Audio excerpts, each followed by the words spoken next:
Bem-vindos. Ela. Nem vejo nada, agora é que não vejo nada. Mesmo aqui. Ouça. Muito boa tarde a todos. Vamos ficar de pé. Bem-vindos aqui à nossa tarde da nossa conferência de ensino. Ontem já arrancámos com uma primeira sessão. E agora, conforme tínhamos também programado, vamos ter aqui 3 sessões da parte da tarde com 2 intervalinhos, que é para dar tempo para esticar as pernas, beber ali um cafezinho e descansar também, não é? Então, não queremos, já estamos com a hora um bocadinho adiantada, Calhou que hoje também é jogo aí no Estádio da Luz, que é mais logo, não é agora, é só às 6, mas isso traz sempre assim alguma movimentação maior, pelo menos à chegada.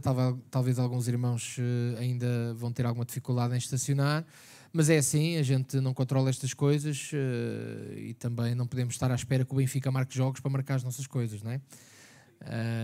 Pronto, não é? Claro, por isso é que, vamos lá ver, o Benfica na segunda divisão resolveu os nossos problemas, não é?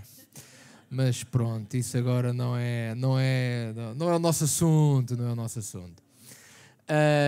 Vamos orar, irmãos, vamos orar, pedir a bênção de Deus para este tempo. Queremos nos focar e dar todo o tempo também ao pastor Carlos Fontes, que mais uma vez está connosco.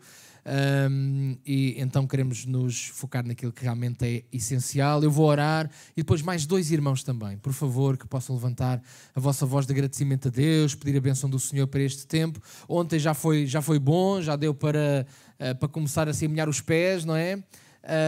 Mas agora vamos entrar um bocadinho mais para dentro da água, que isto, glória a Deus, é isso mesmo, irmã Esther, é isso mesmo. E temos então que fazer assim o nosso percurso, não é? Muito bem, oremos ao Senhor. Pai, queremos te agradecer mais um dia de vida, Deus, que nos dás, mais um dia de vida que nos dás e mais um dia que nos permites vir à tua casa para estarmos à volta da tua palavra, Senhor. A tua palavra, ela é a nossa regra de fé, ela é a nossa base, o nosso fundamento.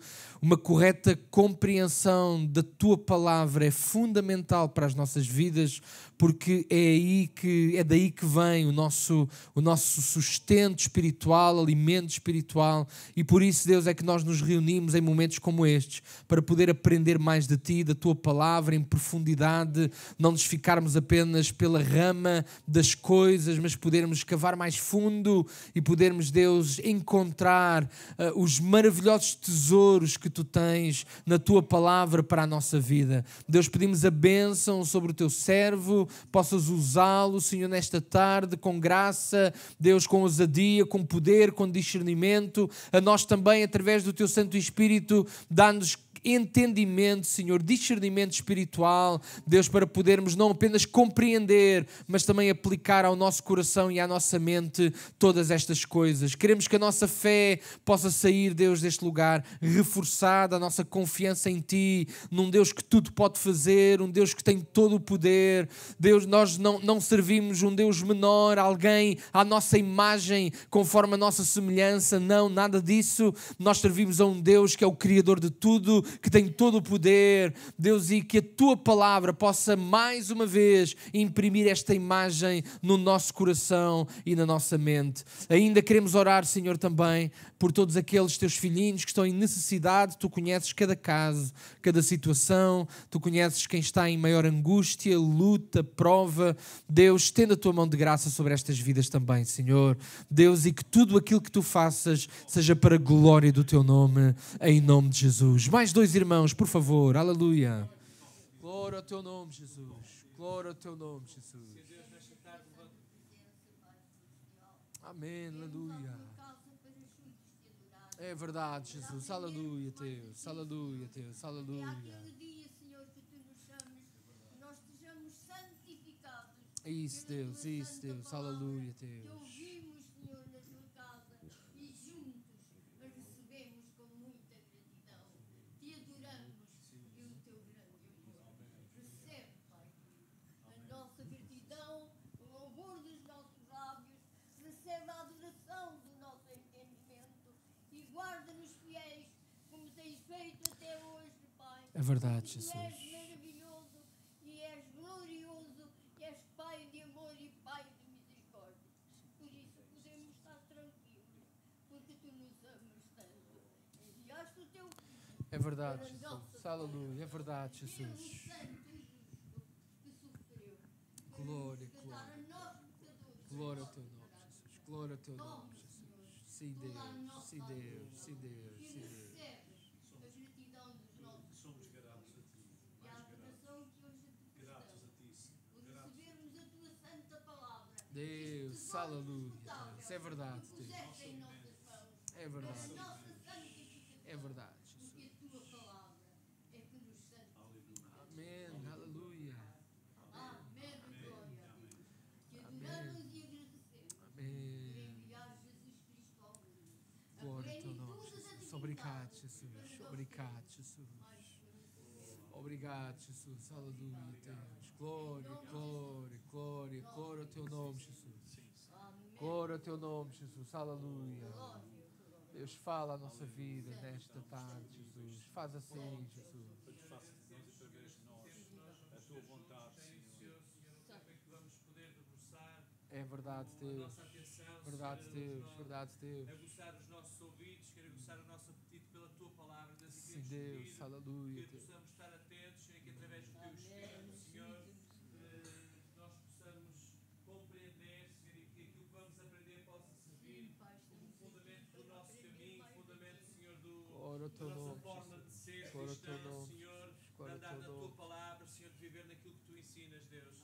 Pedimos que tu possas abençoar o irmão Carlos Fontes, que Deus também Deus, aleluia. energia, Senhor, capacidade, Senhor, física e, Senhor, e também anímica, Senhor, para que estas sessões, Senhor, longas, Pai, que possa continuar, Senhor, em cada uma delas, Senhor, com a mesma força, com a mesma graça, Sim, Deus. falar Aleluia, da tua Deus. palavra, Deus, e que nós, nesta igreja local, aqui no Benfica, que nós possamos, Senhor, ser abençoados, Senhor, por aquilo que vamos aprender, e possamos, Senhor, guardar isso no nosso coração, Deus. É verdade, Jesus. Amém, amém. Os irmãos podem tomar os vossos lugares. Vou chamar então o pastor Carlos Fontes. Possa subir. Para quem não esteve ontem, o pastor Carlos é o nosso diretor académico ali do Monte Esperança, Instituto Bíblico. Visita também, que não é a primeira vez, que está connosco, aqui em Benfica particularmente. Também ali em Sintra, quando eu estive, também tive o privilégio de poder contar com os serviços do nosso irmão. Os préstimos. E pronto, e vou-me calar porque é sempre melhor ouvir o pastor Carlos Fontes do que o pastor Nuno nesta altura, não é? Então, Muito obrigado. Meus caros irmãos, uma boa tarde. A paz de Deus a todos. Graças a Deus. Muito. O que é que vamos fazer? Vamos estudar o Evangelho de João, não é? Ok. Quantos capítulos tem o Evangelho de João? 21. Já leram todos? Já todos os irmãos leram o Evangelho de João? Já. Ok. Percebem alguma coisa do Evangelho? Mais ou menos, não é? Falámos nos versículos-chave, não foi? O Ruben, estás a rir? Espera pela pancada. Isto tem direitos de autor, mas ok, não é? Estás bom, Ruben? Está tudo, não é? Graças a Deus. É bom ver esta rapaziada, não é? Muito bem. Então, os nossos versículos-chave, vamos trabalhar. Ontem nós apresentámos os versículos do capítulo de João, capítulo 20, versos 30 e 31. Jesus, pois, operou também em presença de seus discípulos muitos outros sinais. Nós falámos um pouquinho sobre a definição que João dá a milagre como um sinal, como um indicador do seu causador, da sua causa, portanto, apontando, não focando na virtude milagre em si, mas no virtuoso, apontando para a pessoa de Cristo, o fabricante, digamos, dos milagres, e com o objetivo de querermos, mas com uma fé objetiva, direcionada para uma pessoa de que Jesus é o Cristo. Isto para nós hoje pode parecer extremamente elementar, mas alguém dizer que uma pessoa era o Cristo, era o reconhecimento, era assumir que as Escrituras do Antigo Testamento estavam cumpridas naquele homem. Portanto, isto não era assim dizer, ele é o Cristo. Não, era mais do que isso, não é? Quando aquele cego disse, Jesus, filho de Davi, tem misericórdia de mim. Quando diz filho de Davi, parece que tocou uma campainha, não é? Filho de Davi, dizia que ele era o Cristo, que era o descendente de Davi, que era o filho de Davi, que era o rei. Portanto, isto era uma descoberta, digamos, espiritual, digamos assim. Portanto, significa que para chegarmos ao ponto que Jesus é o Cristo, isto é resultado de uma revelação divina, com o objetivo de que, ao crermos, nós possamos ter vida. A ideia de vida em João, isto é muito interessante, porque tem os aspectos qualitativo e quantitativo. Às vezes nós dizemos vida eterna. Eu tenho vida eterna. No sentido temporal, todos têm vida eterna. No sentido de qualidade, só os que são salvos. Então, quando falamos em João, temos que saber se estamos a falar da questão de temporalidade ou da questão da qualidade de vida. Nós temos a qualidade de vida em nós para sempre. E boa tarde a todos. Ok, muito bem. Então, vamos sim começar agora, capítulo 1, verso 1 e verso 14, vamos falar sobre o verbo. O verbo, as nossas traduções portuguesas normalmente traduzem essa palavra, é uma palavra grega, a palavra logos, para verbo. Algumas traduções terão a tradução feita para palavra. Claro que é muito difícil arranjar um termo em português, aliás, não, eu creio que não há mesmo, um termo que retenha em si ou que contenha em si todas as características do termo logos. Porque o termo logos é um termo muito ligado com a filosofia, com a questão da revelação dos deuses. Portanto, não temos assim uma palavra tipo, esta palavra quer dizer logos. Não. Mas as traduções dão-nos duas dicas interessantes. Uma fala sobre dinâmica, que é verbo como o verbo fala de ação, não é? E palavra fala de conceito, de comunicação, de transmissão de ideia. Então, eu diria assim que Jesus, ele é Deus a agir para trazer a revelação de Deus, ok? Para facilitar a nossa mente. Então, quando dizemos que no princípio era o verbo, ou seja, ele era antes de ser, se eu posso dizer, já era, sempre foi, e ele estava com, quando falamos de identidade, falamos de parceria, ok? E diz depois no verso 14 que ele se fez carne. Deixa-me dizer uma coisa interessante também. O verbo não há uma pessoa divina que foi feita carne, mas há uma pessoa divina que se fez carne. Okay? Portanto, Jesus não há nenhum tipo de demérito no facto dele assumir um papel que em termos humanos entenderíamos melhor como sendo papel de filho. Portanto, nós não podemos trazer isto para uma hierarquia das relações familiares. Ele é filho é porque é inferior. Não. Ele é filho porque assume uma função que, nas nossas terminologias, tem um papel de obediência, de submissão a um plano, a um grande plano, mas é a iniciativa dele. O verbo se fez carne. Amém, irmã? A Bíblia não diz para humilharmos os outros, mas diz que cada um se humilhe. O valor da relação com Deus é que Deus põe sempre o ónus do lado de dentro, não é? Porque é assim também com o próprio Deus. Deus não é pressionável, Deus não é impressionável, mas Deus é generoso. Deus é bom, Ele faz, Ele quer que o âmago das questões todas do ser humano aconteçam cá dentro. Então o verbo foi ele o verbo que estava com Deus, foi Ele que se fez carne. E depois é interessante no verso 14 que Ele não perde nada do que era, porque vimos a sua glória como a glória do unigênito do Pai. Agora parece um bocadinho da algarvia amarafada, do pai, amarafado. Também não se pode ser bom em tudo, não é? Cheio de graça e de verdade. Note, ele não perde a plenitude, não perde aquilo que é, digamos, o seu feeling, a sua substância, a sua essência, que é a divina. Ele não deixa de ser Deus, cheio da glória. A glória total está concentrada no único Filho. Isto é maravilhoso. Mas depois a plenitude da divindade revela-se na plenitude da sua ação para com a humanidade, porque é cheio de graça. Ou seja, Deus não fica reduzido, entre aspas, ao seu mundo, à sua vida, à sua parceria, porque Deus não precisa de nós. Precisa ou não? Não. Deus não precisa de nós. Mas Ele é gracioso. Ele faz o favor de... Então a encarnação é a manifestação da graça. A encarnação é Deus a fazer o favor de vir à nossa procura quando fomos nós quem fugiu. Então vimos, verso 14, diz que se fez carne, vimos a sua glória como a glória do unigênito do Pai. Ele veio à terra, mas não deixou de ter a glória. Por isso, quando a Bíblia diz que ele se esvaziou, ele tirou a farda, mas continuou a ser polícia. Ele despiu as vestes, mas continuou a ser rei. Durante um tempo, voluntariamente, foi ele quem decidiu, foi ele quem quis, por amor a nós, por causa da graça. Ele quis identificar-se connosco. Deixa-me só dizer uma coisa interessante.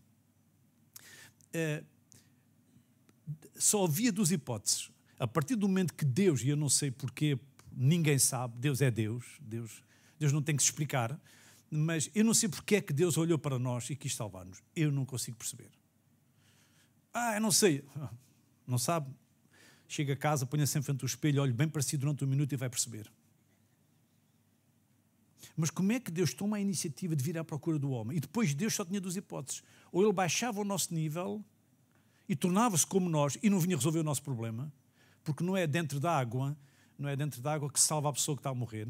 Temos que a tirar cá para fora. Então, ou ele entrava na água, ou ele tinha que nos tirar da água. E o que é certo é que ele tornou-se homem. Jesus, o próprio Deus, tornou-se homem para nos tornar filhos de Deus. Ou seja, a ideia é que no final tudo vai terminar com um homem e uma mulher no estado superior ao de Adão e Eva. Não é maravilhoso? Não é maravilhoso? No estado onde nem sequer já é possível falharmos. Já nem vamos ser provados, nem provocados, nem tentados. Vai ser um espetáculo. Mas até lá, Deus quer pessoas, Deus não quer obrigar ninguém. Depois agora tu tens que ir para o céu. Até não ia, mas agora tenho que ir. Então. Porque é assim que parece em alguns testemunhos. Não é na igreja de Benfica, é noutras igrejas. Que alguns vão dar testemunho. Eu, talas garinas, estes tipos não me largavam. Chatice, depois tive o azar.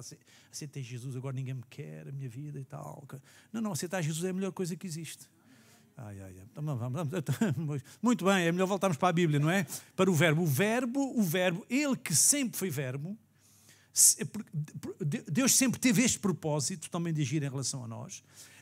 Até é interessante que a Bíblia localiza o ato da morte no passado. Diz que o cordeiro, isto é muito bonito, o cordeiro que foi morto antes da fundação do mundo. Então, Jesus morreu antes da fundação do mundo e morreu há 2000 e tal anos. Morreu no propósito e morreu no ato. Entendo o que eu quero dizer com isto. Significa o quê? Que basta Deus pensar, é como se acontecesse. Não há diferença entre o propósito e o ato. Porque quando Deus, até Ele falou e as coisas apareceram.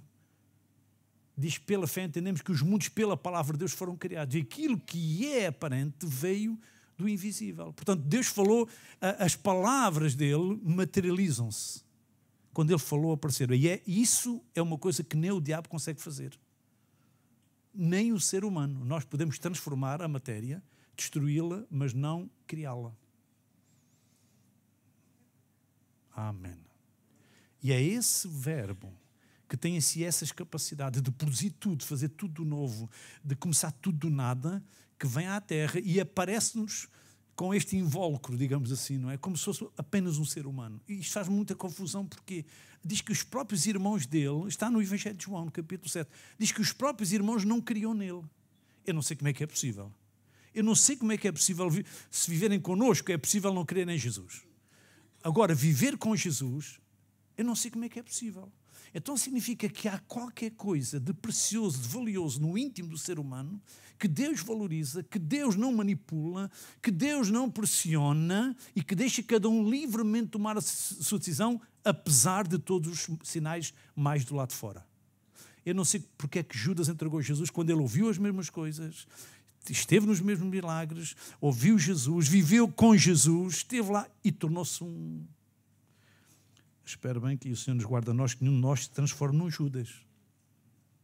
Amém. Estou a ouvir é o ar-condicionado, não é? Okay. Mas estão a ouvir, mas estão a pensar, não é? Temos que pensar, não é? Porque Jesus não vem à Terra em vão.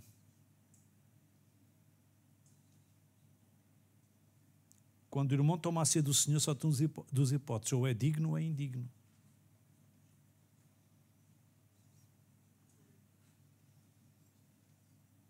Se o irmão tomar indignamente, o irmão é culpado. Porque quando Jesus morre, a morte dele é o elemento, é o evento mais importante, é o evento mais importante na história da humanidade. E quem não aceitar a morte de Cristo é culpado da morte de Cristo. Ou eu sou abençoado, tenho resultado, sou abençoado, isso é benéfico para mim, ou então eu sou culpado pela morte dele. Ok. Temos aqui alguns velhotes como eu que têm netos, não é? Alguns têm netos. Alguns os velhotes já não conseguem levantar o braço. Eu tenho netos também. Eu tenho netos com 37 anos. Hoje o meu neto mais novo faz anos. 37 anos. Não é fácil ter netos com 37 anos.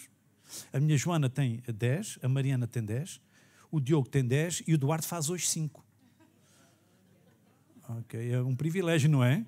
Ter netos com 33 anos. Imagina um avô a poupar o dinheiro da reforma durante meses, a juntar, não é o meu caso, a juntar o dinheiro e depois naquele grande dia do aniversário do neto chega lá com uma grande prenda, uma grande máquina e chega lá e ele vai, até o avô fica mais contente em dar do que o neto é receber. Os avós são os tolos. Os avós não percebem nada disto. Babam-se todos. E ele chega lá e ele... Sabe uma coisa? Se aquela criança não receber a oferta do seu avô, está a atrair todo o esforço do avô, ele torna-se culpado dos gastos do avô, torna-se culpado das privações do avô. Porquê? Porque o avô concentrou todo o seu amor naquele investimento. E se ele rejeitar, é muito mais do que rejeitar uma questão financeira. É rejeitar o amor do seu avô, as privações do seu avô, entende? Portanto, quanto maior é a prenda, maior é o desafio entre ser beneficiado e ser culpado. Estou a ser claro? Então, quando Cristo morre por nós, só temos duas hipóteses. Ou fomos nós quem o matou, ou fomos nós quem beneficiou. Amém? Amém. Já chega. Ainda estamos no capítulo 1. Também já só faltam 20. Também não é por mais ou menos capítulo. Mas a palavra de Deus é fantástica, não é, irmãos? É fantástica mesmo. Vamos avançar o próximo item. Então nós estamos com os inícios. Eu vou chamar inícios. Porquê? Porque nós temos aqui um grande prelúdio feito com João Batista.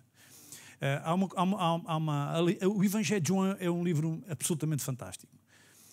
Inicia-se com um homem para partir pedra. Repare que quando Jesus vem, Jesus não aparece no cenário assim na estaca zero. Tem que vir alguém para introduzi-lo, para prepará-lo, preparar o caminho do Senhor. Ou seja, a sociedade estava tão longe de Deus, de tal maneira que quando Malaquias profetiza a vinda de João, o Batista, diz que ele é o Elias, porque Elias é a figura no Antigo Testamento muito equiparada com João em termos de cenário. Quando eles aparecem, nós temos uma nação totalmente afastada de Deus. Diz que ele virá, imagine, até o núcleo mais seguro e mais importante de uma sociedade, que é a família, estava destruído, porque diz para converter o coração dos pais aos filhos. Veja só, a sociedade estava numa decadência total, afastada de Deus, em decadência. E agora João aparece num cenário muito importante para ele preparar o caminho do Senhor. Então o irmão começa o seu evangelho com João, a vir João preparar o caminho do Senhor, e sabe como é que termina? Com Pedro a morrer pelo Senhor. Só estou a falar do princípio e do fim do evangelho, o resto é tudo história pelo caminho. É porque o Evangelho é quando Deus mostra o seu interesse por nós e nós mostramos de tal maneira que estamos dispostos a morrer por Ele. Okay? Isso é só para quem quiser ler o Evangelho desta maneira. Agora temos o testemunho de João Batista e vejamos aqui o nosso texto, então, capítulo 1, naturalmente estamos no início, e temos aqui, se os irmãos olhassem, porque isto depois tem que ser com um olhar um bocadinho mais cirúrgico, mas do verso 1 ao verso 5 temos o verbo, depois do verso 6 parece que damos um salto quase no abismo, e do outro lado diz, houve um homem. Quer dizer, tanta coisa para processar informação sobre aquele grande Deus, e depois, de forma abrupta, saltamos para um homem. Houve um homem, que é o tal João, o Batista, que vem com a missão de, verso 14, de apresentar o tal verbo, que é o nosso Salvador, o Senhor Jesus. Começamos verso 15 com o testemunho de João, o Batista. Estou a ir um pouco rápido, não estou? Então, os irmãos estão a conseguir acompanhar, está? Mais ou menos. Porque também não posso ficar assim muito entusiasmado, não é? Porquê é que eu fico tão entusiasmado, não é? Estou coitadinho, também não percebo de mais nada. Pronto, olha, fico todo contente.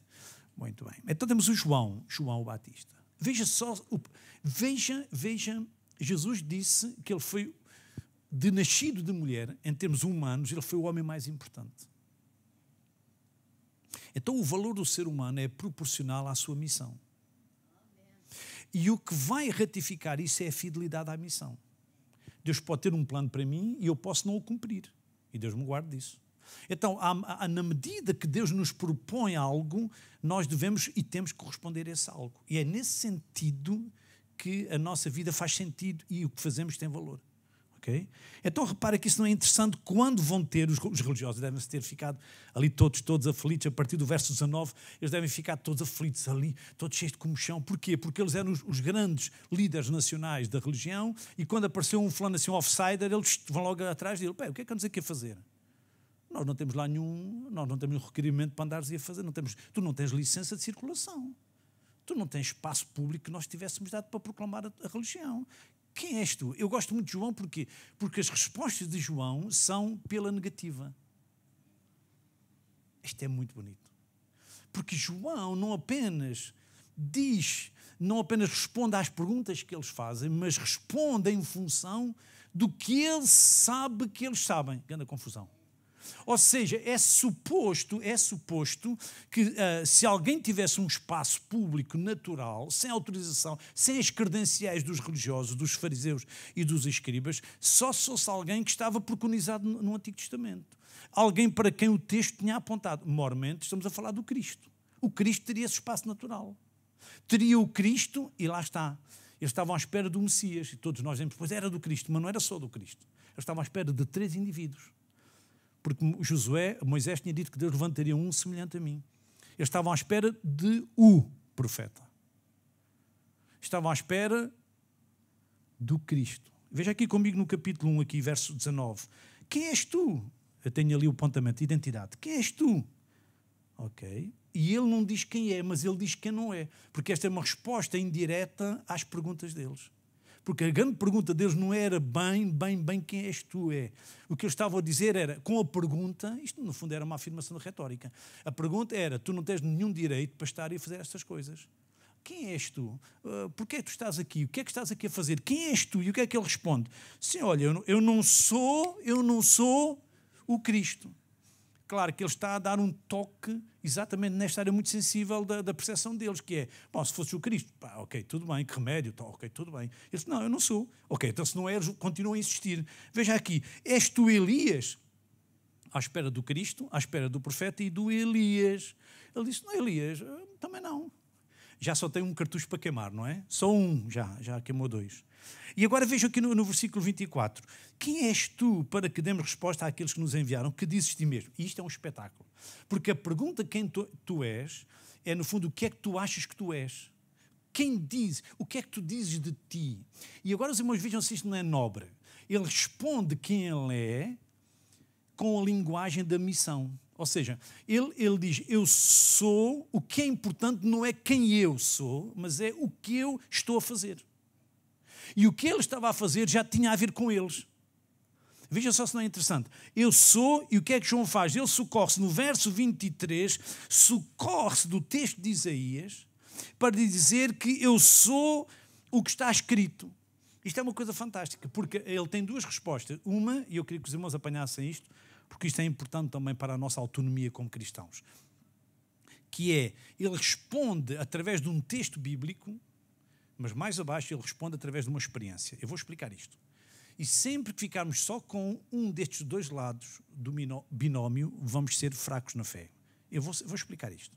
Veja só, ele diz, eu sou, e ele responde com o texto de Isaías 40, verso 3.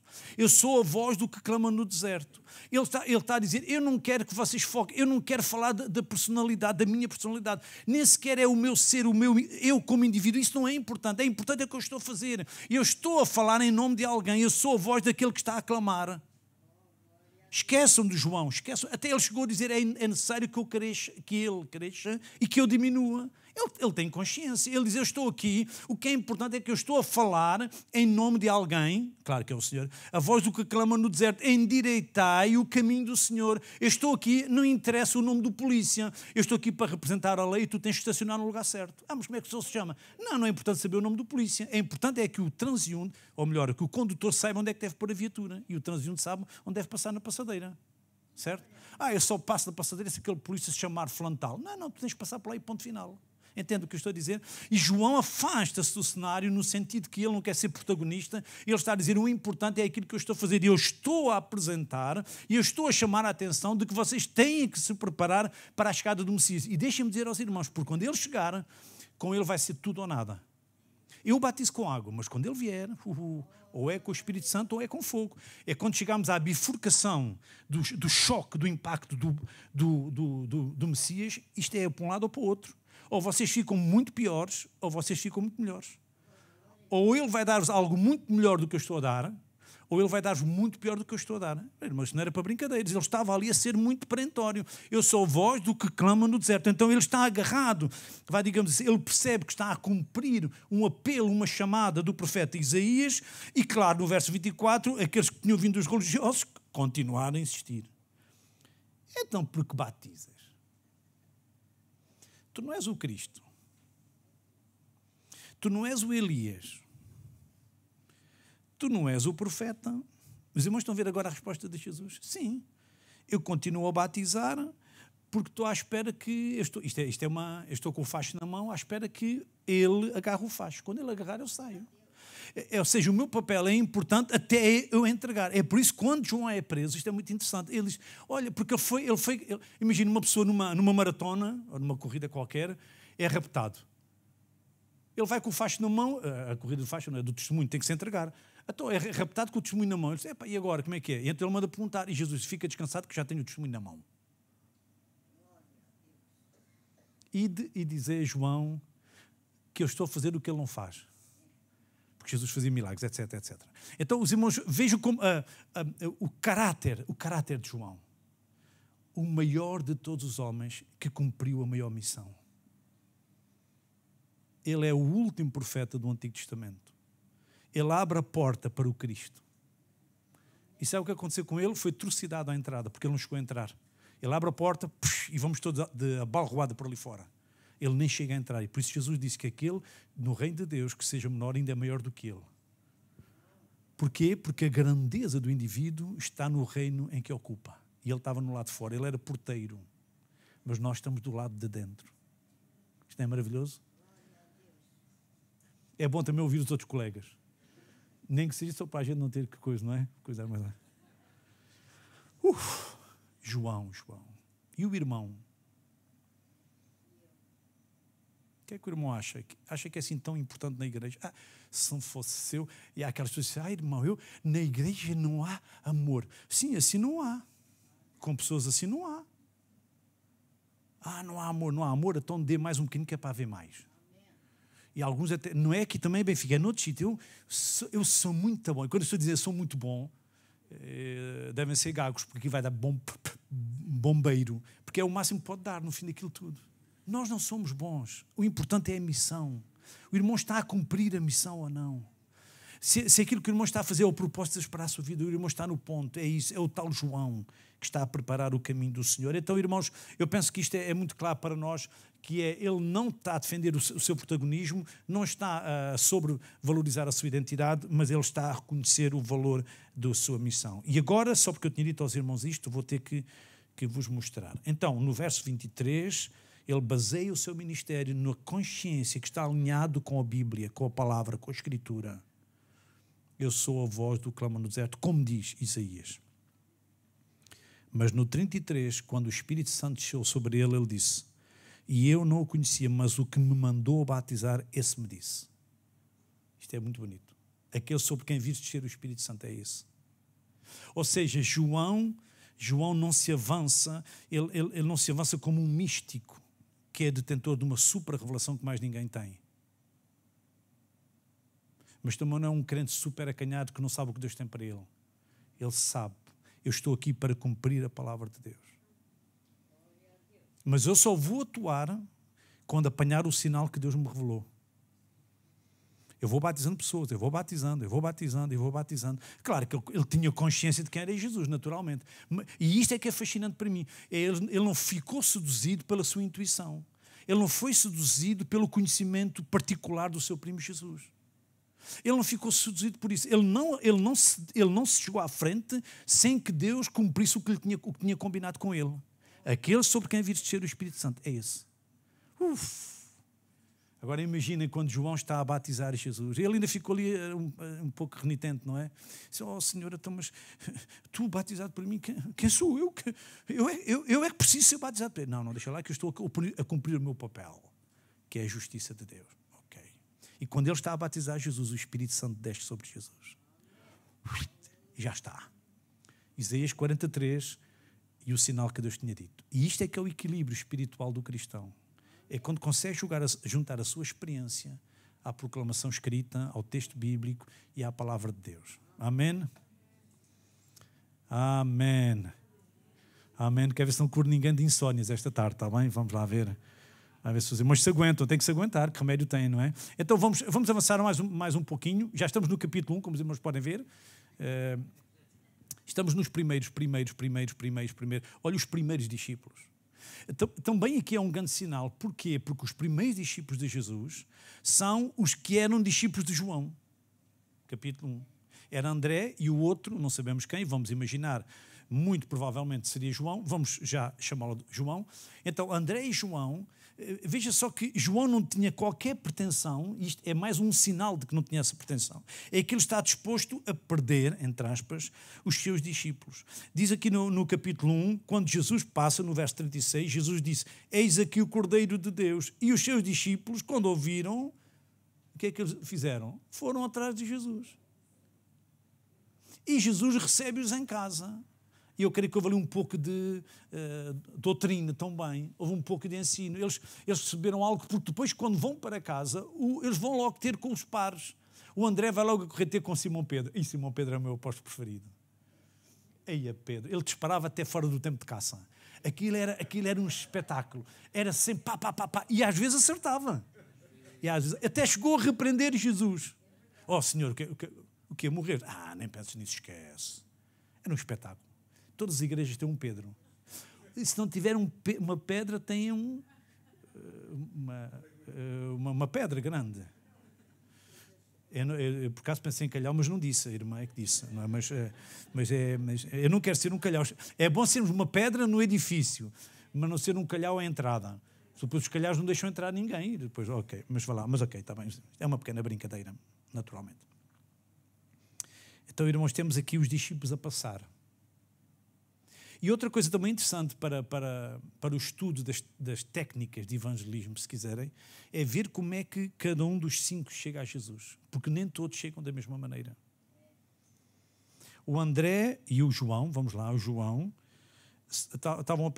eram discípulos de João e agora só estavam à espera do Messias. E quando João diz, eis o Cordeiro de Deus. Irmãos, nós caso estamos a ler a Bíblia, mas isto foi uma afirmação daquelas mesmo bombásticas, radical. Porque os cordeiros, até ali, todos os cordeiros eram as pessoas que davam a Deus.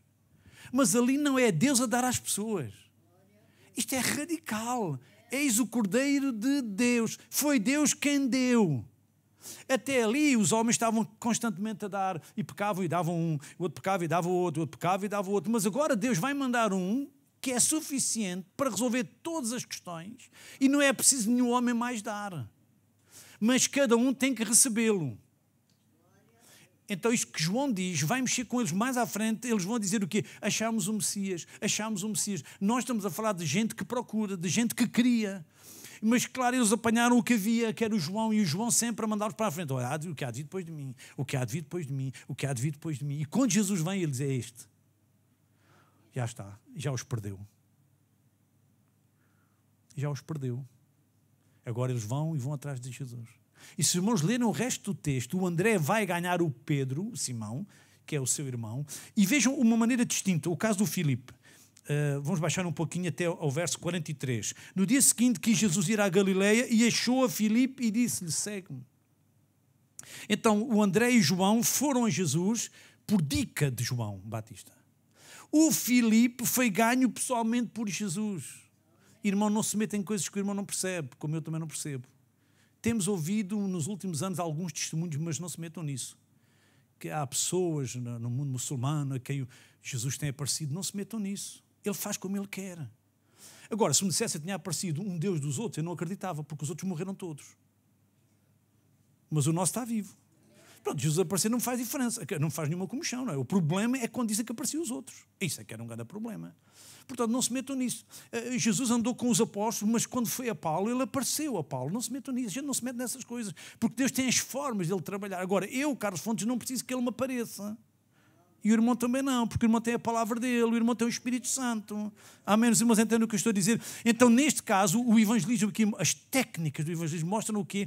Que às vezes é o próprio Cristo a recrutar a pessoa, é ele a encontrar-se.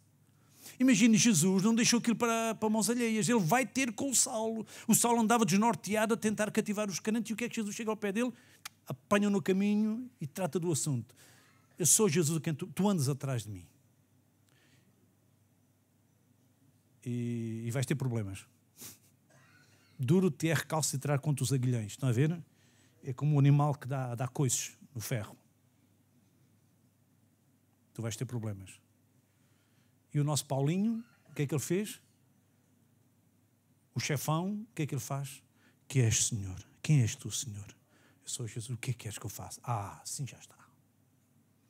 Portanto, o nosso Deus faz à maneira dele. E ele sabe as maneiras. Aqui é o Senhor Jesus que vai ter com o Filipe. Mas depois, no versículo a seguir, já é o Filipe que vai ter com o Natanael. Eu gosto muito de Natanael. Natanael, a palavra significa dom de Deus, dádiva de Deus. Ele é um homem muito especial porque ele é o único apóstolo a quem Jesus dá um elogio. Ele ainda não é apóstolo nesta altura, mas Jesus diz, Natanael. E Jesus disse, eis aqui, imagina alguém que se encontra pela primeira vez, dizer, eu conheço o suficiente para dizer que tu és um homem com caráter à maneira. Tu és um verdadeiro israelita em quem não há dolo. São aqueles crentes, eu gosto de me lembrar de alguns alunos que nós temos o privilégio de ter na escola, mas nós temos alunos, irmãos, orem pelo nosso instituto, nós temos jovens, meninas, rapazes, gente boa, gente com um bom coração, com um bom espírito, que têm, estou-me a lembrar agora de uma que eu chamei-lhe Hitler há pouco tempo, mas o coração bom, simples, sincero, ama ao Senhor, mas eles não percebem nada disto ainda. O meu problema são os malandros que já percebem. Isso é que é uma carga de trabalhos. Agora o israelita, aquele israelita, tu és verdadeiro, tu não tens nada de Jacó. Jacó, os irmãos estão a ver Jacó. Se ele pudesse vivesse hoje, fundava um reis folclórico. Pois, aqui estava sempre a dançar. Não era? Era ou não era? O Jacó? Jesus disse, não, tu és um israelita, mas é à maneira, impecável. Tu não tens esquemas. Tu és autêntico. E nós temos a igreja cheia de gente que não tem muito conhecimento, não sabe muitas coisas, mas são autênticos, são genuínos, amam o Senhor, são sinceros. Graças a Deus, irmãos. E por isso nós, pastores, também devemos estar contentes, porque temos gente boa, gente que trabalha. Uns não trabalham muito, outros trabalham menos, outros uma vez uma irmã, uma velhota, apontou-me na igreja, pois claro, eu era o pastor, ela tinha que me perguntar, irmã, eu posso fazer a oração deitada? Nós até rimos, coisas tão simples. Agora imagina o coração de uma pessoa daquelas que era crente há tantos anos, era das mais antigas naquela congregação. Ela ainda está a fazer uma pergunta com muita ingenuidade, mas simplicidade. Eu posso orar deitada? Claro, o meu problema é aqueles que mesmo sentados não oram. Esse é que é o problema, não é? Mas estão a ver o que é? Nós temos gente simples, gente que é afável. É verdade, irmãos, isto é autêntico. Não conhecem ninguém? Então mudem para a minha igreja. Não, mudem para a minha, não, porque eu quero que a minha fique melhor. Ok, estou a brincar com os irmãos. Calma, uma brincadeira. É uma brincadeira. Também não tenho nenhuma igreja, não mandei nenhuma igreja. O meu pastor é que tem que tratar dessas coisas. Eis um verdadeiro israelita. Já temos o nosso 47, o nosso Natanael. Há aqui qualquer coisa de misterioso, não há? Porque Deus sabe onde estão os discípulos ocultos. E Ele sabe qual é o clique. Os irmãos vejam, quando Jesus quer ganhar uma aldeia chamada Sicar, Ele sabia onde estava o clique, onde estava a chave. Era a mulher samaritana. Então, em vez de Jesus ir ávido para a localidade, ficou à espreita e apanhou a chave da... Okay, portanto, temos que ter também essa sabedoria, esse discernimento, essa estratégia. E Jesus, ganhando aquela senhora, foi ganhar a aldeia. Não é bonito? E agora o Senhor Jesus vai trabalhar com Natanael. Ele vai de forma cirúrgica mexer no interior dele. Porque há aqui uma revolução em tão pouco tempo, num espaço tão curto. Ele diz, tu és israelita em quem não há dolo, ok? Verso 48, ele disse, de onde me conheces tu? E ele disse, antes que Filipe te chamasse, eu te vi. E ele disse, Rabi. De certo que ele nunca tinha dito isto a ninguém antes. Tu és o Filho de Deus. Tu és o Rei de Israel. Deus sabe o que é que se passa no interior de cada indivíduo e Ele sabe o que é preciso, aquele toque só, aquela... Ele sabe. Quer dizer, Jesus desmontou tudo no ápice, só no momento. Pá! Para que um homem... Espera aí, tu estás a falar do meu caráter? Tu conheces-me de algum lado? Quem és tu para vir para aqui falar? Tu sabes quem eu sou? Sei. Claro que sei. Jesus só disse isto. Desmontou todo. Todo. Antes que Filipe te chamasse, eu te vi debaixo da figueira. Irmãos, não perguntem porque eu não sei, só Deus é que sabe. Mas Ele sabe o que cada um precisa para que o seu castelo possa ruir. Ele sabe ali, tac, há um toque, há ali um... Senhor meu, Deus meu. Lembra-se do Tomé? Tomé, eu gosto muito. Mas o Tomé... Também com os apóstolos daqueles, só mesmo o Messias é que aguentava. Não é? Porque eles eram como nós, irmãos. Eles não eram melhores do que nós. Eles eram pessoas como nós. Como o irmão e eu. Irmão, eu se fosse apóstolo... Irmão, se fosse apóstolo... É melhor eu não fazer comentários, não é? Jesus escolheu exatamente pessoas como nós. Pessoas difíceis. Pessoas com temperamentos diferentes. Pessoas que facilmente entrariam em conflitos internos. Pessoas que facilmente iriam desertar. Ele chamou os complicados. Porque é com as reservas que se mostra que se é campeão. Não, é melhor coisa. É fantástico. Jesus escolheu aquela gente um a um. Ele sabia esta característica. Este tem esta. Eles são diferentes. Eu vou mudá-los. Até o Carlos Fontes pode ser transformado. E os irmãos também podem. Amém? Então estou a ver aqui o Natanael. Natanael, tu és o Filho de Deus. Tu és o Rei de Israel. É bonito, não é? Então neste momento já temos 1, 2, 3, 4, 5 discípulos que o Senhor Jesus ganhou, sendo que 2 deles vieram de João. Portanto, João está a passar, digamos assim, os seus discípulos para o seu primo, para o Messias. Nós estamos a entrar nesta parte mais final, mas eu gostaria de ainda trabalhar com os irmãos um pouquinho sobre o primeiro milagre. Reparem que antes dos milagres temos o discipulado. Ou seja, antes de Jesus fazer o seu primeiro milagre, ele ganha os primeiros discípulos. Nós ontem falámos nisto no verso 11 do capítulo 2, não é? Que os seus discípulos creram nele. Mas eu gostava só, depois vamos ao intervalo, aqui no capítulo 2 então, outra pequena dica para os irmãos também, é que João é um livro muito cronos, ele segue muito o tempo, as ordens do tempo. Capítulo 29 no dia seguinte, 35 no dia seguinte, 2:1 ao terceiro dia, 2:12 depois disto, etc. por ali fora. Também é uma maneira de ler o livro é sectorial pelo tempo. Já falámos também nos na verdade, outra maneira. Outra que eu ainda não falei é quando Jesus disse, eu sou, ainda não fui claro nisto, eu sou isto, eu sou aquilo, eu sou... Porque lá, ontem falámos nos símbolos, mas é dentro disso, não é? Mas temos mesmo uma expressão específica. Eu sou isto, eu sou isto, eu sou o que sou. E antes, como é que eu vou dizer? Antes que Abraão existisse, eu sou. Isto é eternidade, é intemporalidade. Que é quando o presente de Jesus é antes do passado de Abraão. Isto é fantástico. Portanto, Jesus está-se a colocar num pé, ele está-se a apresentar como o Deus eterno, o grande Deus. Antes que Abraão existisse, eu sou. Portanto, Jesus é presente ainda antes do passado longínquo, que seria, não sei, talvez 2000 e tal anos na altura. Mas ok. Então, para nós fecharmos aqui, 2:1, verso 2:1 a 11, ao terceiro dia fizeram-se umas bodas. Ok. E é interessante, no verso 10, todo o homem, veja o comentário final lá do homem do bar, não é? Do mestre Sala. Todo o homem põe primeiro o vinho bom e quando já tem bebido bem, então o inferior, mas tu guardaste até agora o bom vinho. Veja como é que a Bíblia... os irmãos, não sei se os irmãos têm esta leitura como eu tenho, mas cada um de nós tem a sua sensibilidade. A Bíblia é um livro que foi escrito a pensar em nós. A Bíblia é de origem divina, mas as mensagens são codificadas de acordo com os paradigmas, os princípios, a maneira de pensar, de raciocinar e de reagir do ser humano. Ou seja, Deus coloca Por exemplo, Deus queria falar sobre, para nos portarmos bem, Ele criou um livro para isso, que é Provérbios. Um livro para colocar a área da sexualidade no seu devido lugar. Criou um livro de Cantares de Salomão. Criou um livro onde nós podemos dizer tudo o que nós sentimos de coração aberto ao Senhor. Criou o livro de Salmos. Então significa que Deus, quando escreve, quando manda escrever a sua palavra, Ele está a pensar em nós. Já repararam aqui pequenos detalhes que nós até podíamos dizer, mas isto até era escusado. Não, esta é a palavra de Deus. E Deus decidiu que o detalhe de que o vinho até é melhor estivesse lá.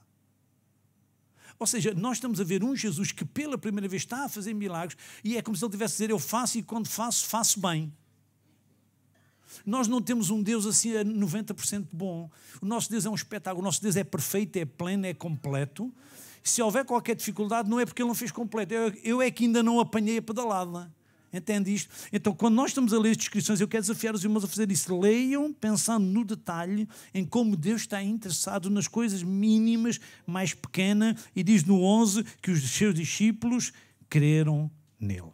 Então, já entramos aqui nesta reta em que agora, sim, quem é discípulo vai começar cada vez a querer mais, cada vez a querer mais, cada vez a querer mais, cada vez a querer mais. E é uma reta ascendente, sempre a crescer. Amém. Eu estou a sentir que devo beber um café. Ok. Há pessoas que sentem tudo, não é? Sentem tudo. Eu também posso sentir que quero beber um café. Muito bem. Pastor Nuno, acho que está na altura, não está? Acho que é muito bom, sim. Acho que é muito bom.